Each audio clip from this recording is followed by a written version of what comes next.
정사형을 나타내는 표현 행렬. 공간 W로 임의의 벡터 B를 정사형시키는 표현 행렬을 우리가 흔히 알고 있는 프로젝션 WB 벡터라고 해요. 그럼 이걸 행렬로 어떻게 나타내냐면 A 곱하기 A 트랜스포즈 A의 인버스 A 트랜스포즈 B. 여기서 A 곱하기 A 트랜스포즈 A 인버스 A 트랜스포즈를 P라고 할게요. 이 P를 정사형을 나타내는 표현 행렬이라고 하는 거예요. 그리고 행렬 A는 열벡터인 W1과 W2를 갖고 있고 행렬 B는 열벡터인 B벡터를 갖고 있어요. 이때 AX는 B를 만족하는 X가 없으면 우리 AX는 그래서 해가 있는 경우 또 해가 없는 경우 해가 무수히 많은 경우 다 했었죠. 그럼 이번에는 이걸 만족하는 X가 없는 경우예요. X가 없는 경우 이때는 공간 W의 기저인 W1과 W2에 대해서 AX는 프로젝션 W의 B벡터를 만족하게 돼요. 이때 프로젝션 W의 B벡터는 공간 W로 이 B벡터를 정사형시킨 벡터잖아요. 이거는 B벡터랑 W상에 가장 가까운 벡터니까 이렇게 지금 성립이 되는 거예요. 예전에 제가 기출문제 풀 때 공간에서 최단거리 구하는 문제가 있었는데 어떻게 풀었냐면 이 평면에 법선 벡터에 그 벡터를 정사형시킨 벡터 있잖아요. 그 벡터의 크기, 그게 바로 최단거리가 된다고 말씀드렸었어요. 그 개념이랑 지금 똑같은 거예요. 그럼 이제 이 AX는 이 프로젝션 WB 벡터에서 이 X를 구하는 과정을 한번 보여드릴게요. B-AX는 B- 프로젝션의 W의 B벡터와 같죠? 양변에 A 트랜스포즈를 한번 곱해볼게요. A 트랜스포즈 B-AX는 A 트랜스포즈 B- 프로젝션의 W B벡터. A 트랜스포즈의 B- 이 프로젝션 W B벡터는 0이죠. 이게 0이 되니까 자연스럽게 이것도 0이 되잖아요. 따라서 A 트랜스포즈 B는 곱해준 거예요. 그냥 A 트랜스포즈 AX와 같다가 되죠. 그럼 이제 이 X는 어떻게 돼요? A 트랜스포즈 A의 인버스 곱하기 A 트랜스포즈 B가 되죠. 그 양변에 A 곱하면 AX는 A 곱하기 A 트랜스포즈 A의 인버스 A 트랜스포즈 B라고 했죠. 맨 처음에 제가 말씀드린 거죠. 이걸 뭐라고 했죠? 프로젝션의 W의 B벡터라고 했죠. 그리고 이 A 곱하기 A 트랜스포즈 A 인버스 A 트랜스포즈를 행렬 P라고 하고 이걸 뭐라고 설명했죠? 정사형을 나타내는 표현 행렬. 이제 관련 문제 한번 풀어볼게요. 2020학년도 한양대학교 서울 캠퍼스 14번. 두 벡터가 생성하는 4차원의 부분 공간을 W라 하고 4차원에서 W로 가는 정사형을 P라고 하자. 4차원의 표준 기저에 대한 P의 행렬 표현을 M이라고 할 때 M의 모든 성분들의 합은, 아까 이제 제가 다 설명드린 내용이죠. 그럼 이 두 벡터가 이 공간 W를 생성한다고 했으니까 뭐가 돼요? 기저 벡터가 되는 거죠. W1, W2. 그럼 아까 행렬 A는 W1과 W2를 갖고 있다고 말씀드렸죠. 행렬로 나타내주면 W1은 1, 1, 1, 1이 되고요. W2는 1, 1, 1, 1이 되죠. 따라서 행렬 A는 1, 1, 1, 1, 1, 1, 1.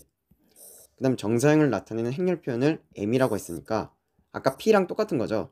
A 곱하기 A 트랜스포즈 A 인버스 A 트랜스포즈. 그럼 일단 가로 안에 거부터 계산해 볼게요. A 트랜스포즈 A는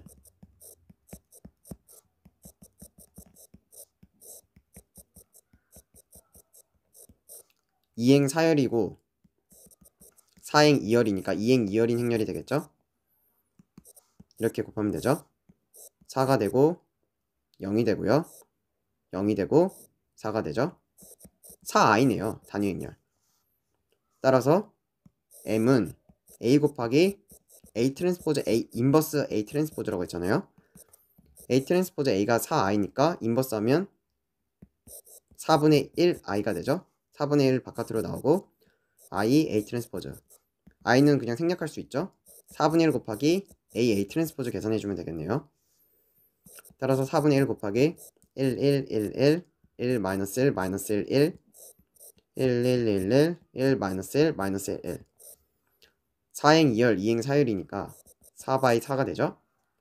4분의 1 곱하기 이렇게 곱해주는 거죠. 이렇게 2가 되고 0 되고 0 되고 2 되고 0, 2, 2, 0, 0, 2, 2, 0이 되고요. 2, 0, 0, 2. 모든 원소의 합을 구하라고 했죠. 4분의 1 곱하기 2 곱하기 2가 몇 개죠? 8개죠? 곱하기 8. 계산해주면 4가 되네요. 행렬 M의 모든 성분들의 합은 4. 답은 1번이 돼요. 다음 15번. 행렬에 서로 다른 고유값의 개수를 A라고 하고 서로 다른 고유값의 합을 B라고 할 때 A 플러스 B의 값은 대각원소를 기준으로 이렇게 보면 지금 같죠? 위아래가 6, 6, 4, 4, 5 다 같죠? 이런 행렬을 뭐라고 하죠? 대칭 행렬이라고 하죠. 대칭 행렬. 이걸 A라고 하면 대칭 행렬이니까 A하고 A 트랜스포즈는 같은 거죠. 대칭 행렬의 특징 또 뭐가 있죠? 지금 5바에 5니까 총 5개의 실수인 고유값을 갖는 거죠. 고유값. 얼마나 중복되는지는 지금 모르는 거고요. 그리고 직교 대각화가 가능하고요. 대각화 가능하다 중요한 말이죠. 대각화가 가능하다는 건 대수적 중복도하고 기하적 중복도가 같게 되죠. 굉장히 중요한 말이에요. 그럼 일단 고유값 구해볼게요. 고유값의 정의 사용해볼게요. 고유값 정의. 정의가 뭐죠?